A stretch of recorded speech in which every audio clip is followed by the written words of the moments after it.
Okay, this just turned itself off. I might have touched it wrong. I don't know, because my phone does that when it's hacked. All right, everything I touch is hacked, and it's no surprise, all right? So we'll watch the phone. It could be that I touched the little thing, the little white dot there.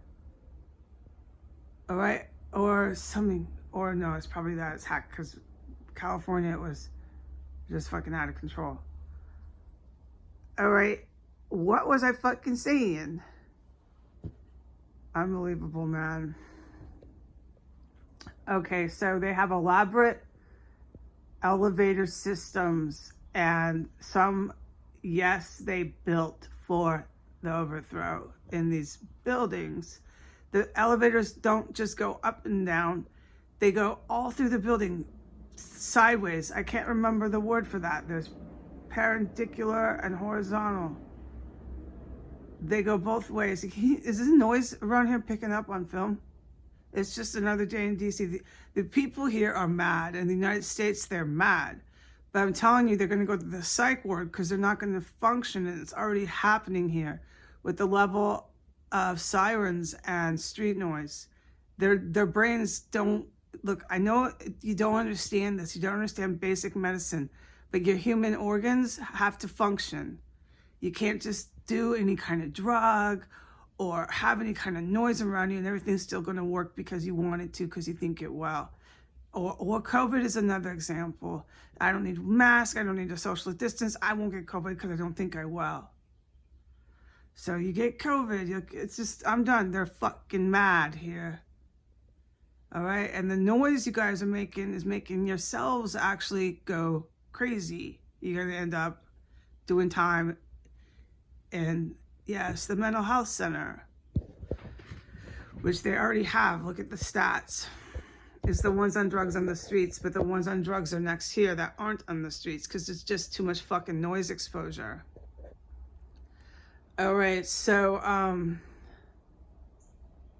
anyways, they built elevators that go sideways, and they've built them that go up and down. Elaborate elevator systems in some of these Al-Qaeda owned buildings, and they transport stuff, all kinds of Al-Qaeda stuff, all right, through the trucks, the buildings, and then like what I just put online, all these different buildings that I keep hitting all over DC, okay?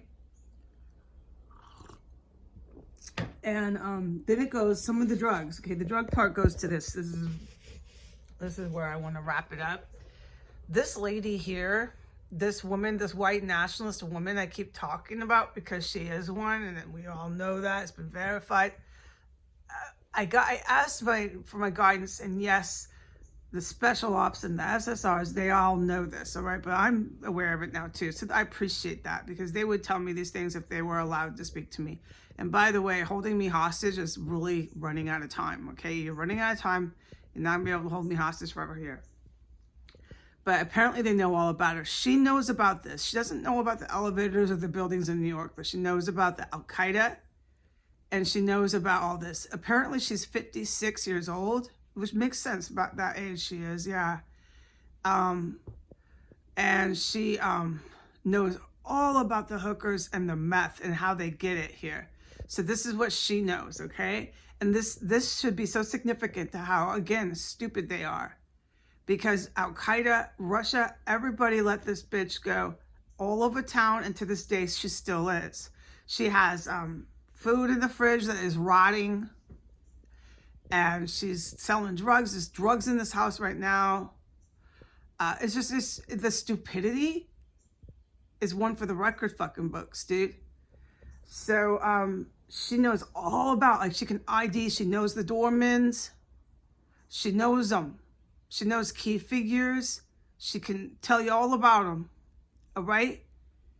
In Al-Qaeda, straight North Africans and shit. Not like all North Africans are Al-Qaeda, but these ones are, and she knows them. She knows all about it. She knows Russian motherfuckers, and she's still running around here, dude. That's so incredibly fucking awesomely, brilliantly stupid. I have to thank them, all of them, for that. So, yeah, she knows all about it. This is the deal. So by the time she doesn't know about the elevators, the elaborate elevator systems and all that in New York, okay? But by the time it gets here, it's shipped here, and the drug portion of this is here, she knows all about it. This lady in this building, this boarding house, yes, I'm not kidding. So that was a real eye-opener to me, and I can't believe how stupid they are. That's fine, that's fine. I'm not objectifying to your stupidity, honestly, no. All right, so what happens is these business class folks, and this is like all the ones I've hit on my account, you know, the business class writ large, whether this be media or private or business class, lobbyists, contractors, business class of DC, okay? A lot of that includes high security clearance and stuff, okay? We're talking business class, State Department. You know what I'm saying? Business class. I'm not just talking about military bases right now, okay? Business class. You know, because military bases is a little bit different. Often they're in uniform and so on and so forth. I'm not saying that they're not intelligent. You got computer whizzes, absolute computer geniuses in military. So just understand, I'm just really making this clear. Business class of DC. All right, they live in these really expensive, exclusive apartment buildings. A lot of the ones I've hit on my account, they all have doormen. I'm getting a yes, all of them. So, I mean, yes, probably all of them. All of the doormen are North African. All of these North African doormen are not regular guys. They're Al-Qaeda members, bona fide. They know about the elevators in New York. They know about everything, okay?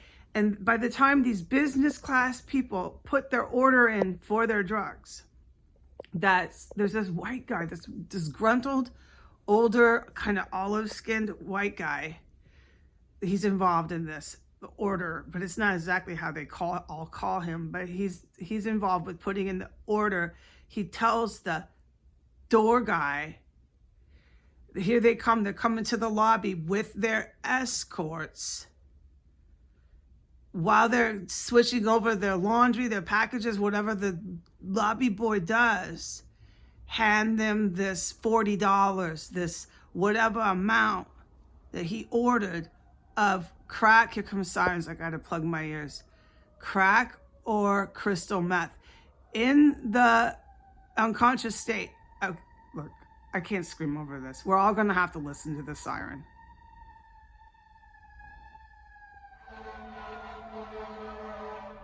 This is Washington, D.C. It used to be worse.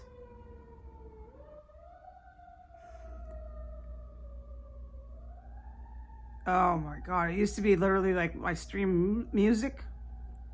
I told you everything I said I meant. The pandemic kind of slowed them down, but not much. When they decided to come back, start rolling around looking for drugs again.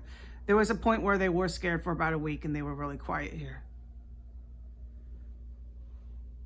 All right, don't forget the pandemic is biological warfare.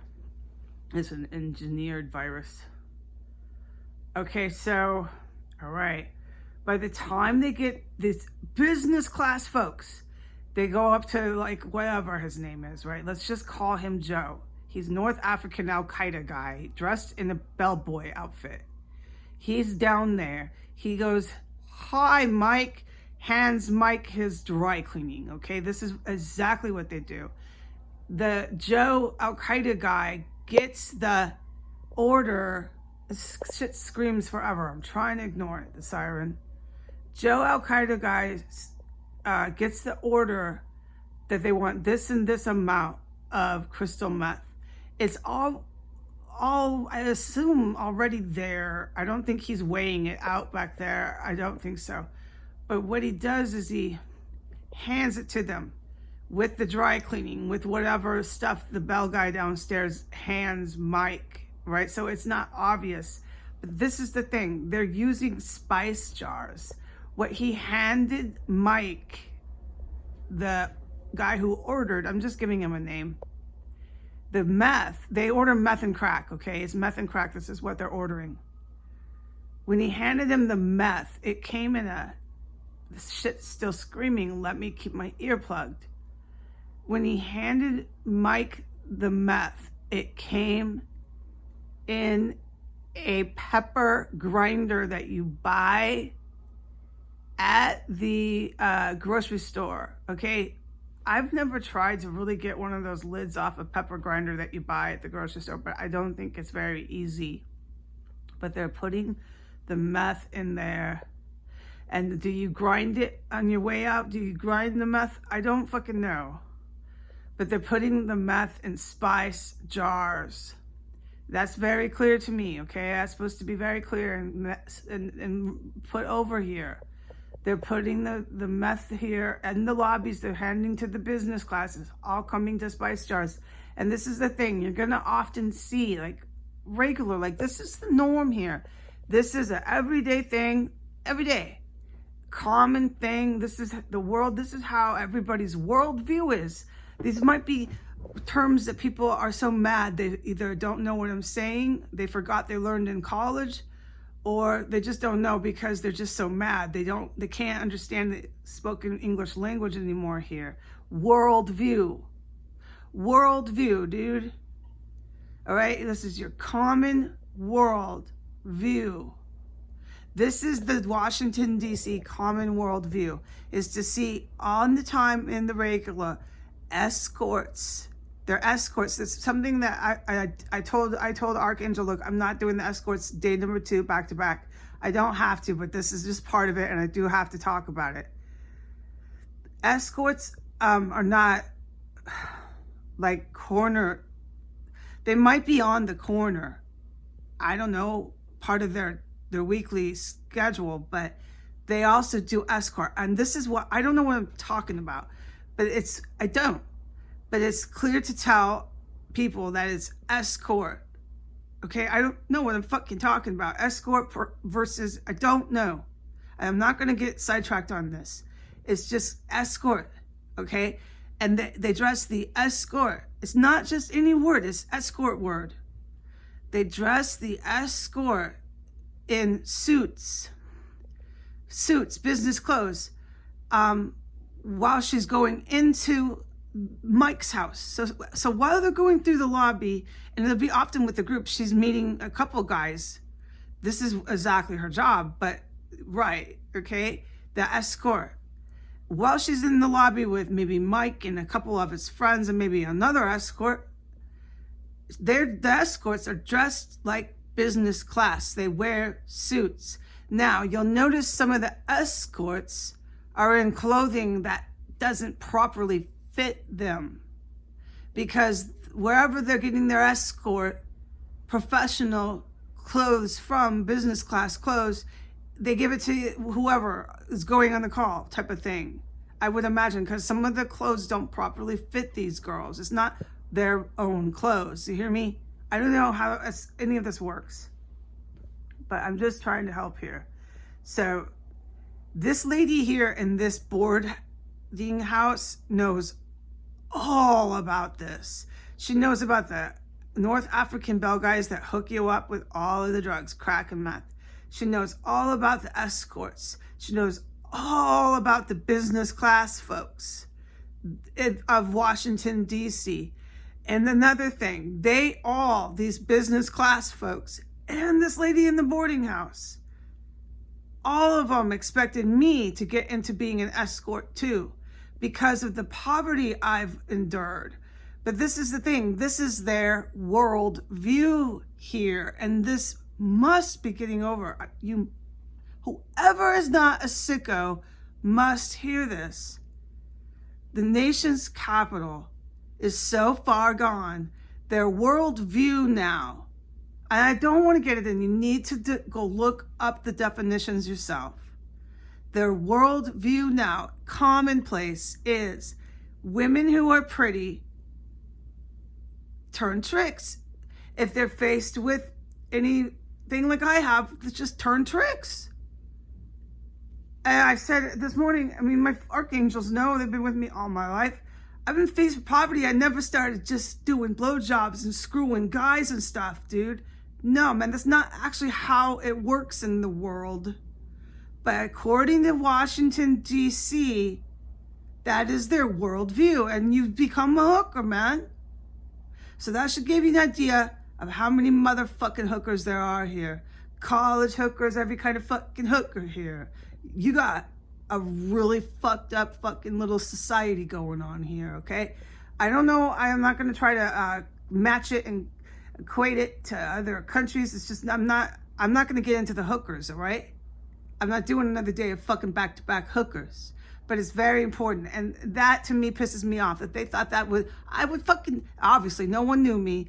Obviously, Al-Qaeda and Russia and your fucking chick here and your business class of DC, you obviously didn't know me. And you obviously, when you went to look me up, however ways you did, what my archangels did by making me kind of a misfit and hard to really investigate because I had all these weird little kitchen jobs. Half of them were under the table. I have these stupid little arrests, a few of them, like a couple, it's not a lot, but they're for stupid little crimes. You really didn't know who the fuck I was.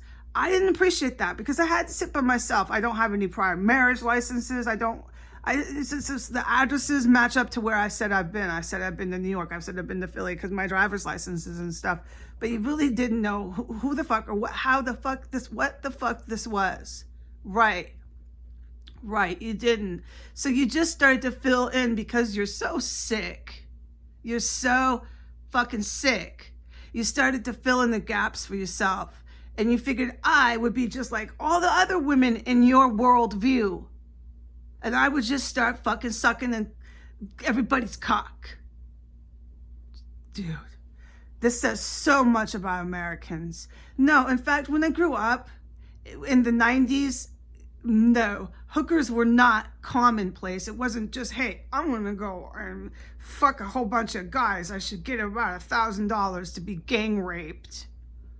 I might have vaginal tearing, but I'll have $1,000. No, that's not my worldview, dude.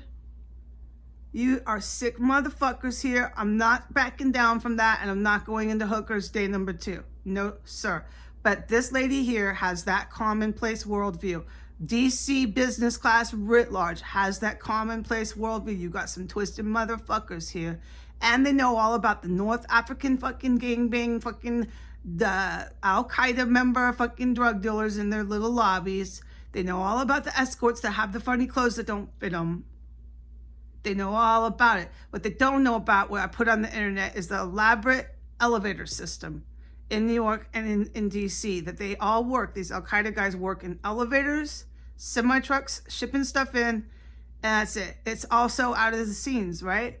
Elevators, and then that's shipped here. That they don't know about. That was important. And also in the very beginning of this, when I was first unconscious in this, I was talking to Al-Qaeda. When I woke up, before I woke up to conscious state, I was looking right at an Al-Qaeda. This is the deal. What I said to Al-Qaeda when I first was in New York, I said, I know you're blowing New York City up. And by the way, I was victorious. You're not going to kill me, Al-Qaeda, but you can, if you really have to do it, blow New York City up, all right? I will not be surprised. Say goodbye.